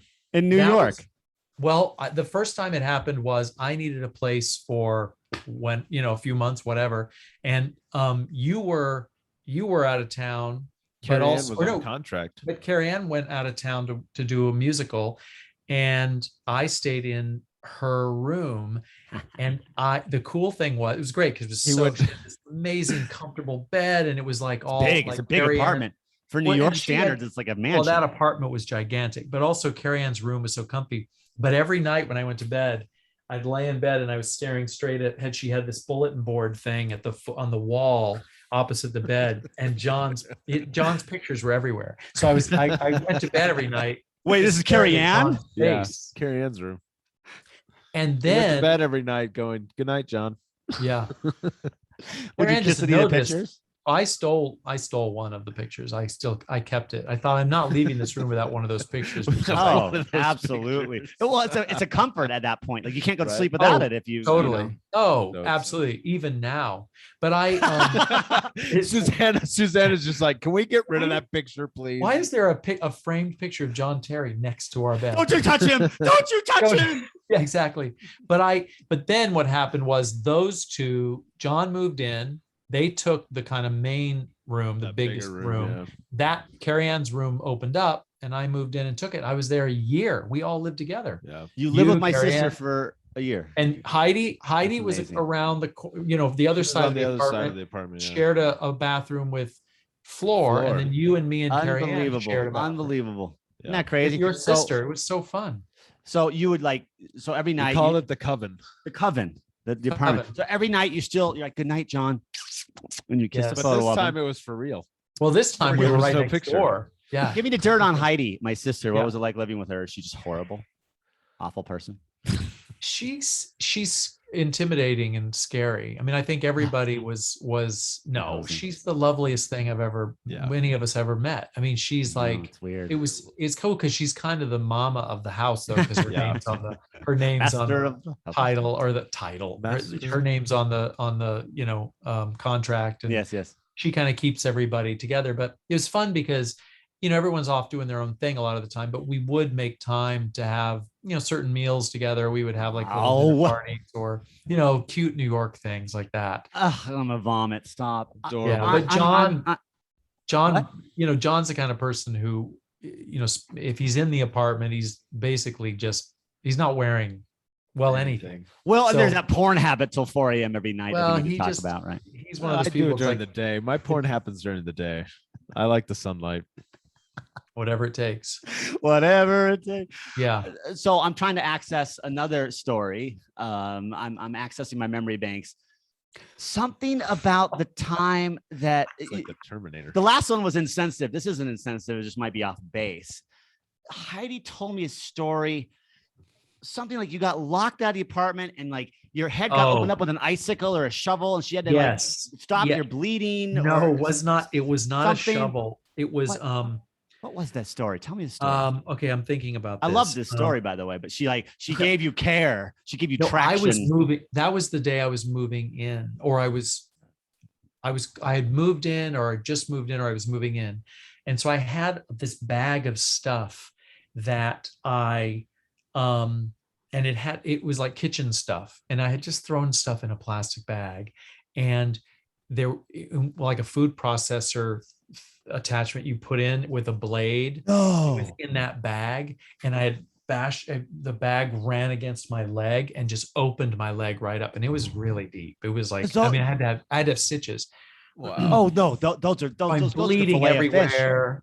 It was, I'm just bleeding, and I have this bag, and I didn't have a key. I couldn't get in. And Heidi told me where to go. I said, where are the, walk-in clinics right here in this part of Astoria? And she told me exactly where to go, what to do. It was great. And I went over and got stitched up in this, but that was actually the thing you don't know is what you're touching on is that was actually part of like kind of one of these stories that I have of a really not a fun breakup for me with the French person. Oh my God. Yes. Let's go full circle. Going back to that, but I cut myself and then was like bleeding everywhere. So I was in the process of moving. And anyway, you were moving because of that breakup. Pretty much. Yeah. Oh shit. What'd you do, man? That's another interview. That's another interview. No, you can fillet a fish with those food processor blades. That's crazy. Yes, right. You got a hold of Heidi because I would right through my pants. Do you have a scar? I think I do from that. I think Drop I do. trowel. Let's see what you got. Drop trowel. But this got me. I was able to have trowel. But then I walk into that. Well, no, actually, yeah, that was when I took the room over. So I was moving in there fully. For the longest time, that room was so sad. It was like an air mattress. No John Terry photos anywhere. No, they were in the next room. It'd be like all happy and like a couple, and I'm in this room laughing on a mattress. You're like all cut and single, and crying yourself to sleep every night. Yeah, I'd hear them through the wall. Jeez. Well, it was always actually very heartwarming for me to know that like you were living with Heidi. I was like, this is crazy. What?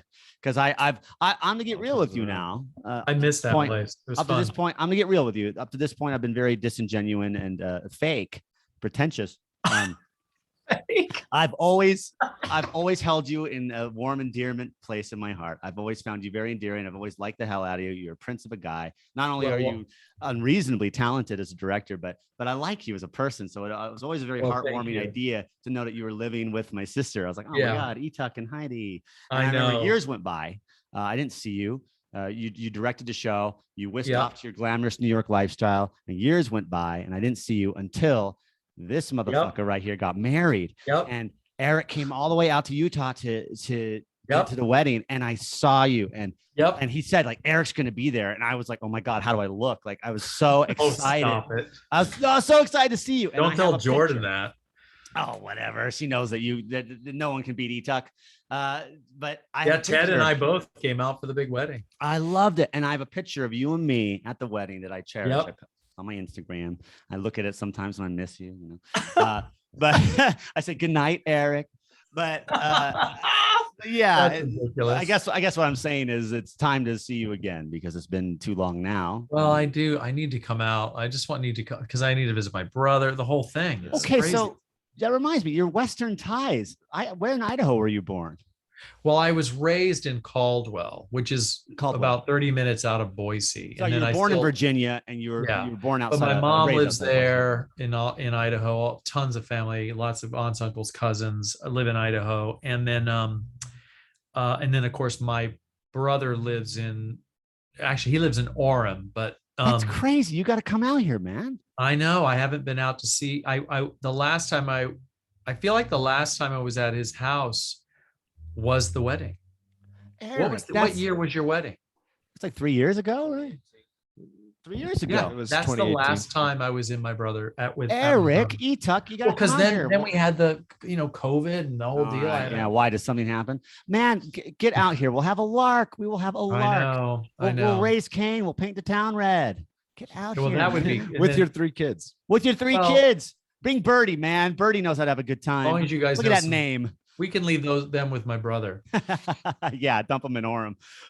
So your formative years were spent in Idaho then? Like, you went to high school in Idaho? Oh, yeah. You're Idaho hayseed. I had no idea. That's crazy. Yeah. And then you went all New England with your education. And then I was in, and I've kind of been in New England ever since. Like I've been in New England, in this area between and in New York. And I lived in LA for 6 years. You did the LA thing. But this, yeah, I've mostly been here. It always felt more like home. I associate you as like an Eastern guy. Like when I picture you, I'm like, you're a New Yorker. You Well, live it's in New been York. so long now. Yeah. But I Yeah. was raised in a town of like 30,000 or whatever it is. But now I live in, Cold Spring, where I live now, is a little village of 2,000. It's a tiny little village. Upstate, huh? It's like an hour out of the city. Yeah. But Man, we should have visited you. Heidi, Kids. I when I got back from Europe recently, I did a New York stop and Heidi took me up to Sleepy Hollow. Oh, we weren't far from where I am. Not too far, but Another plan story ahead, Jason. Another story of how Heidi is just selfish. she's Oh, terrible. man. No, Horrible person. she's only thinking of herself. That's ever. crazy. Ever. Well, I'm going to rattle off a few more of your accomplishments because I want to make sure everyone knows that you've also done Tina Packer's Women of Will. Oh God. This is very interesting to me. New York Animals, a world premiere by Steven Satter and Burt Bacharach. So you work with Burt Bacharach. Well, Touch on that briefly. He was never there, but the songs were songs that he wrote with Steven. Steven was the one really involved in the process because he had written the book, the play, That's crazy. and the music. But the songs were all brand new songs. They weren't previously released songs. Raindrops keep falling on my head. Right. But they were so every cool podcast, songs. Jason has to do a little singing. So And thank you that for doesn't thank you mean for opening that my door. And you can see why. Red. Yeah, We're all dying for that. That's why But people listen. that was not one of our better shows. But there, You're still on your resume. yeah, Your 12th Night and What You Will was New York Times critic pick. We talked about that. The Yeah. Seagull, Best Classical Production 2014. That was the Yeah. Wall Street Journal. Yeah. His other works includes The Rivals at BRT, The Merry Wives of Windsor, The River, Disney's Beauty, and The Beast, Yes. OSF. Yeah. Well, that's where you met Sean, right? That's where I met Sean. God, Sean's amazing. Who's Yeah, Sean? I love him. Sean Sean Taylor. Taylor Corbett. Shout out. Yeah, buddy. He was in our Wow. Crucible and the Brilliant. series, and John He was in the now series, knows yeah. him and loves him. He's Oh, great. I do. man. I love Sean. But there's more. You shall hear Pericles at the APT. That was Wall Street Journal. Best Classical Production of 2017. Yep. I mean, we're talking some current accolades. You did Copenhagen at Central Square Theater, The Two Gentlemen of Verona, and Mate at the Actors Gang. That is just amazing. And of course, Well, and Just in case you didn't know, we telling you about you, man. That's just that's a What? rap sheet. That's a And rap Judas sheet. Iscariot. that's a rap sheet with you guys. He's gone to jail. Do you keep in touch with the people from that cast from Judas Iscariot? Our class, our former Um, class. Yeah. The one that I probably that I've talked to you- less or not as much as Jason. Yeah, you Jason's guys. the big That- one. I would say the biggest relationship I've emerged from that program with then is Hamrick. sitting right beside me. Right. Hamrick I keep up with on social media. I think you guys are going to find, you guys are going to be like old guys at like 80 and you discover the relationship of your lives. It really this. was, yeah. Playing chess Yeah. in the park. And I don't mean that in any other way than Just just grumpy old men. You know. It's grumpy old men. I'll be Walter Matthau. You be Jack Lemmon. There Yeah, you go. that's it. Or the Yeah, odd there you couple. go. I'll put You're dead not really fish in the your- odd couple though. I'll- You really are grumpy old men more Yeah, than I'll it's put- grumpy I'll old put men. We're dead grumpy fish. old men now. I'll put dead fish in your car. I'll do that. I'll do the that. golden gals. Yeah, right. yeah, absolutely. No, Yeah. it is. He's one of We're my gonna best end friends. up living in a camper together because our wives are gonna kick us out. Yes. That's awesome. We're bringing our Airstream to Cold Springs. I can kiss the That- real John Terry face goodnight. Yeah. Yeah, you guys will be living in the backyard. We're That's gonna be fine. living in the backyard in our Airstream. But no, to That answer would your, actually we're be gonna be too much cousin- fun. We're gonna be your cousin Eddie's. Yeah. It I would heard be you have a way nice too much property fun. in upstate New York, Etuck. Oh my God. Cousin Eddie. Oh That's god. it. But We're to, gonna be yelling at Yeah. you from the the trailer. Empty in the shitter. Shitter's full. Yeah. Shitter's full. to answer your question, though, the two best friends I've emerged from the program with are John and Katie, and those are the people I've seen Yes. the most outside of finishing. Yeah. Yeah. Katie Driscoll, John Terry, Oh, and then Katie, Hamrick yes. is from Vegas, and I love Vegas. He's in LA though, right? He lives in LA, but there's great rock climbing in Vegas, Yeah. and I try to get down there a lot. And Yeah. we have connected. I've been like, hey, I'm in Vegas for Christmas. Good Yeah. climbing. Are you around? And he has been, and we've connected in the past in Vegas. But I'd say John and Katie. Those are my bosom buddies. There should be a reality show where we put up a play, Yes. Oh my and God. every night in the dressing room, someone has to wrestle John. Yes. And we Try their see luck. who's leaving the show and who has to take on that role till there's like 2 people left and they're doing every role. Until we get down to a 4-person cast. And who Try their luck. Yep. Try their luck. Yep. And Who can who grapple. can, and until it's just John and everybody's got dislocated, dismembered. I will, all teasing aside, the truth is John has always been an influence of mine. He's an influence. Good or bad? He's an influence for his dogged work ethic. And you know, because you've used him in 3 shows now, the guy's got this Japanese work ethic. He'd go to work on a broken leg. I mean, this guy, he's so dedicated. Oh my God. He's so in his craft. He's so, I mean, serious now. So you know, it's true. But he does take the break a leg thing a little too far. He does. He's a monster, like, but he is so dedicated and disciplined to the point of practical obsession. I remember in the actor training program. I mean, this guy's a Marine, right? He's tip of the spear. He's first boots on the ground and last to leave. Like he'd be there doing his vocal warm-ups half an hour before anyone's there, and the last to leave, and just so dedicated, so in his craft. That's what I mean. Just like sort of the Marine first to leave the stage though during curtain call, but like the Marine of class, and and he makes a joke, but that is alluding to his own humility. Very humble pie, ah shucks, who me, big toe in the sand bit. Yeah. But he's the best of us, as we always said. Like he's the best of us. He'd get the leads. He'd be the Macbeth and Macbeth. He'd be the Judas and Judas Iscariot. He'd be the everything and everything, because is this that guy? It goes back to the gravitas. The gravitas, that weight. It's in the face. It's in the shoulders. It's just like this guy's lived life. Okay, I get it. I need to work out. Okay? No. Figured that out. He won't take the compliment, but a little lower. The work ethic, my God, I've always admired it. I've always admired. It's intimidating. He's intimidating. Oh, I can't. What? It's exhausting to watch. And I remember, I mean, here's real stories about this guy throughout the program. I remember there was a period of time where he worked a night shift, the graveyard shift at like UPS, moving boxes and shit. Well, it was the early morning shift. And he'd be nodding off in class, but he wouldn't miss. He'd be doing his IPA transliterations after hours at night, studying late at night, working monologues, working craft, moving boxes at night, practically nodding off in class. Until the teacher said, you have to quit that job. Yeah, but like still on time to class, still like, showing up.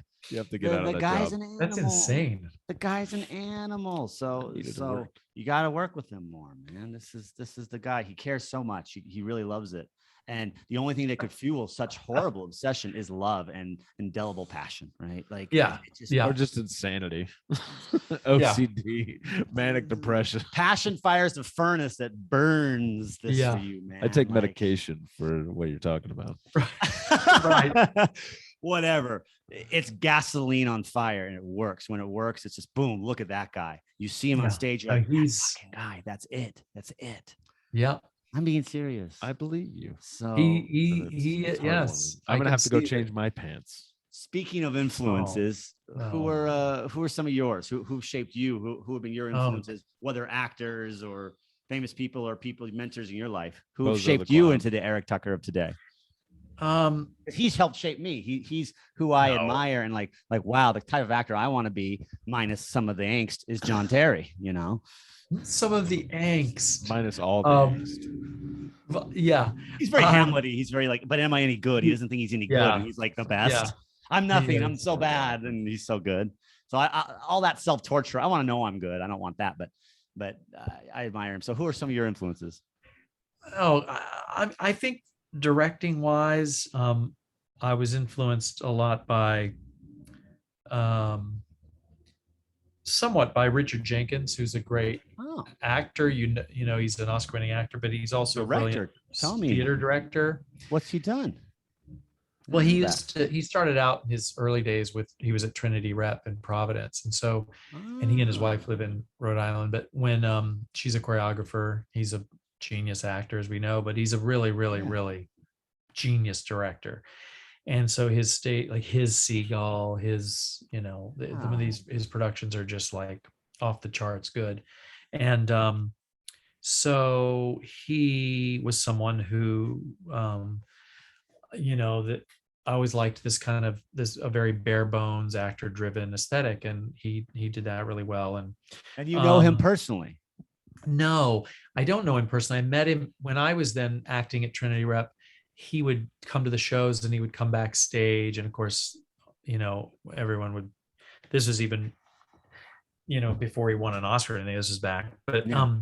so I met him. Interestingly enough, when I first moved to LA, across the country from Rhode Island, I was working in a restaurant there in Santa Monica. And he came in. It was a tiny place too. And he came in, he was just sitting there eating. I mean, I was just managing and I saw him out there and I was like, oh my God, that's Richard Jenkins. Because he was in town working on a movie, or I don't know what he was, a movie or a meeting. You have that whole Rhode Island connection too. I was like, at first I was too nervous. I'm like, I can't go talk to him, even though I know if I introduce myself, he'll remember and we'll be like, oh yeah, and we'll talk, especially that connection. And he did remember me. He remembered me from a couple of productions he saw me in at Trinity, and we talked, and it was so cool. And I was just like, oh my God, I like worshiped the guy. So I don't like to, when you live in LA, you see famous people everywhere and you don't want to approach them all. It's nothing. Yeah. And he wasn't even famous then, like that. But he's like a character actor, it's not like, so oh my God. Now. Yeah. But I just thought always thought he was so brilliant. What a great choice. I love that.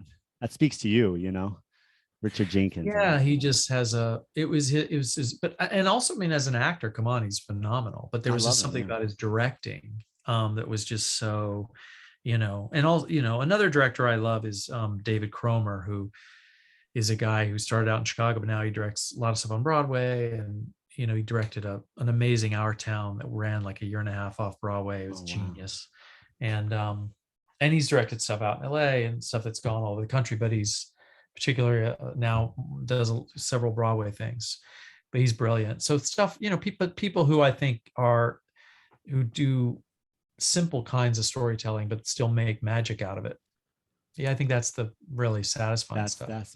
So what's next for you? Oh, Orson Welles of off Broadway. What's your Citizen King going to be? What's next? What's on your horizon? Well, for 2022, we're supposed to possibly be doing Angels in America. Oh, no way. We don't know yet. If we don't we might be doing that in 22. That's going to be kind of huge. Our year. Or we're doing 2 other things. Bedlam is? Yeah. So if it's not those, then we're looking at some other random titles I'm bouncing around that are Shakespeare mostly, and maybe That's some huge, man. Yeah. So, we'll see. We're still working, and I should know any day now really what it's going to be, but something like that. Do Titus Andronicus. Do something like that's actually on my short list. Outrageous. Really? I love that. I love it so much. Outrageous. I love it. And I've never directed it. And I love it. I wish you had directed me in Titus. This guy. That would have been awesome. Oh my God. I love how he just said that. See? So sweet. Yeah, I love it so much. It's just like, gratuitous. Come on. It is, but it's really funny. It's a funny play. Yeah, it's like a black comedy. It's totally funny. It's great. And don't say black comedy, man. The wound is raw. The nerve is still exposed on me. So last year, was it like your COVID story? It was March. Oh. This thing called COVID happened. I was a week from opening black comedy. Oh no! I was in a local theater company's production. I was Colonel Melkett. I was the dad. I was so excited. A week from opening night, this thing called COVID shut us down. I remember the director stopped a full run, which is crazy, right? That's crazy. Guys, we got to talk. We're like, oh no. He had tears in his eyes. He's like, I just got the phone. I just got the phone with the executive producer at the Eccles, the big Eccles Theater downtown. We're done. We're done. It's the only play to this day I've ever rehearsed and never performed. It never happened. I think it's really worse when you get all the shows that shut down that never quite got to perform or were just starting. That's off. That's You trigger So me with heartbreaking. you trigger me with black comedy. I was like, oh, don't say that. Yeah. Yeah, that was, I mean, like you said, all the shows that were just, I know. world So many. premieres and The whole yeah. world shut down. I remember Yeah. it was like the day, like all professional sports shut down, like NHL, Yes. NBA, NFL, like all shut Concerts. down. And the next Yeah. day, all theater is done. Like Yep. a jazz player got sick, and then the next day, black comedy was shut down. And it was Yep. like a Friday, and we were opening the next Friday. That's awful. And it's like it'd been Yeah. weeks, and we're just like, what? And so we filmed. We reset. He's like, I know this is hard, but reset. Let's go from the top. We're gonna film it. Oh, And they yeah. to preserve the blocking and to preserve the performances. It was the closest thing to That's nice though. opening we That's ever got. nice. There's a few extra people in the audience that were laughing. Yes. There's some fresh laughs. Yeah. That's And nice. They filmed the full run, and it was Did you funny. watch I know it? it was COVID. It was the beginning of COVID, and how could we know what this would become? We were all. I laugh at my righteous indignation at the time. Me saying things like, "This is ridiculous. What an overreaction. The I world is so know. stupid. I can't believe this." I was so pissed about my play couldn't happen, right? When really this becomes a pandemic of global proportions. But we didn't know. How would We you didn't know. know? We didn't know. Everyone's like, "Oh, we're gonna push things off for a few weeks." Not, I- little did we all know. Like, Yeah. How could we almost know? 2 years later. And I remember, as the colonel, it's all in the dark, right? And the funny moment is all the drinks get mixed up in the dark, like everyone gets the wrong cocktail, and I Oh, get the yeah. wrong cocktail and spewing it out of my mouth. yeah. And throughout the whole rehearsal, I had just sort of just mimed it, and I'm like, you know what? I'm gonna really do it and make it authentic. Oh. So I had And it was water, and I had water, and I like in my partner's face, and the audience erupts in laughter, and he loved it. And I know it's risky, but he loved it. He's like, I'm so glad you did it for real. Oh, that's Because good. It would be Yeah. real in the Yeah, show. of course. But I'm like, I'm just gonna do it, not tell the guy. And he's like, that was awesome. Like my point is we all went for it. We all made the big choices that we knew would be the last. Yeah. Choices. Before COVID came. And you that was couldn't- it. And yeah, You had to wear a never did it. mask act. At least I think it's cool that you guys filmed it. We filmed it. We only all got paid for like half the contract. It was Oh, brutal, Jesus. bro. That sucks. So anyway, I hope your Angels in America comes off with a hitch. Fingers Without crossed. a hitch. Yeah. But what? So when would that fire up? So the rest of this year is obviously you're just chilling. We're thinking maybe part 1 would be spring, and then we would do parts 1 and 2 in the fall. That's exciting. That's So exciting. we'll see. It's also our 10-year anniversary, so there'll be that That's kind of thing. And huge, then, man. we'll see. Yeah. Look for articles in the Wall Street Journal about that. 10-year Well, anniversary. I 10 don't know years. about- I can I see don't know the about article that. title now. The article title now. 10 years of Bedlam. Yeah. Yeah. And they I'd write. That's what I'd call it. That's the next 10 years. That's what COVID's doing to all of us. It's like, Well, look, Yeah, we've right. given you a vacation for long enough.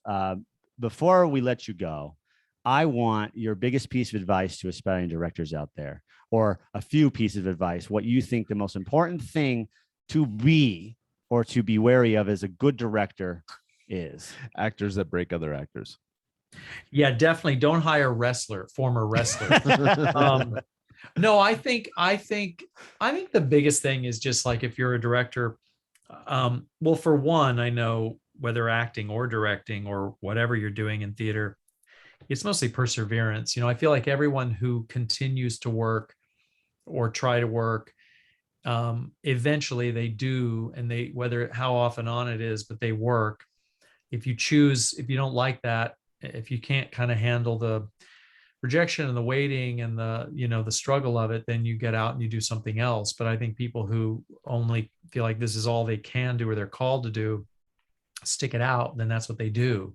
But I think with directors specifically, one thing that's important is to try to assist anyone you can, not only to learn different processes, but also those are connections. And then, because a lot of times a director might get asked to do something, and if they're too busy, they might say, well, hey, I have someone who would be great. Mhm. And you often refer assistants, but also try to get, like, no matter what you can do, whatever you've got, however much money, just try to put up your own work as much as you can. If you're, it's important to get the work seen so that you get hired. It's not like actors who get to go in and audition. Directors there's no audition process. They're looking at your work, the current work. So it's important to just produce your own stuff and get it up and get it That's out right. there. I mean, that's what I always did. That's how I ended up being a director, because people saw the work. I didn't assist and didn't have those connections. So Your resume was the work. It spoke yeah, for you just, itself. like work. And I think work begets work. And I think if people, respond to it, hopefully that's what it is. Do Just you write? get seen. Do you Yeah, write? you wrote Bedlam. You wrote Bedlam the series. So you wrote the Bedlam series, but Yeah. are you always writing? Are you always working on your own stuff? No, I'm not a writer really. I would call that really that's really an adaptation, because I myself and a writing partner, Music Ernest, we basically, took the thing. I kind of went through and took it and reassembled and laid out the episodes and the You did the scenes. treatment for it, like the screen treatment for Well, it. I just put it all, I just adapted. I pulled all this stuff and put it in order and kind of knew, and the text, it's all Shakespeare's text. I just adapted it. And then with the help of Musa, who was really great at kind of helping me find the text we wanted to fill in here or there. And also, both of us then going back and saying, okay, is this the right order? We really co-adapted it. But so I wish I was more of a writer who could write original stuff, but that's not what I do. Adapting is at all. You're an adaptive man. Yeah. Eric Tucker. Eric Yeah. Tucker. I cannot believe you spoke to us. Oh my God. I can't believe it. Yeah. Eric Tucker is the artistic director of Bedlam Theater. You can hit him up at bedlam.org. Check out Bedlam, the series. He's also the recipient. Yes, please do. He's also the recipient of Yeah. the Wall Street Journal Director of the Year, not once, but twice. Oh God. So really I'm not even say up and comer. He's a hearer. He's a hearer. hero. He's Oh here my to stay. God. And there's going to be a lot of more cool Hero. stuff from him to come It's in a the new years. We're interesting going to thing. keep an eye on him, keep an eye on the pages of the Wall Street Journal. But lightning Like in being a interviewed bottle. with my mom. I'm so embarrassed. The best. I'm going to rewatch this just to watch John's faces. And freeze frame them, get screenshots. But seriously, The lightning best. in a bottle personified. This Thank you. guy, he is Thank you, just Jason. a tempest of creativity. And Oh yes, God.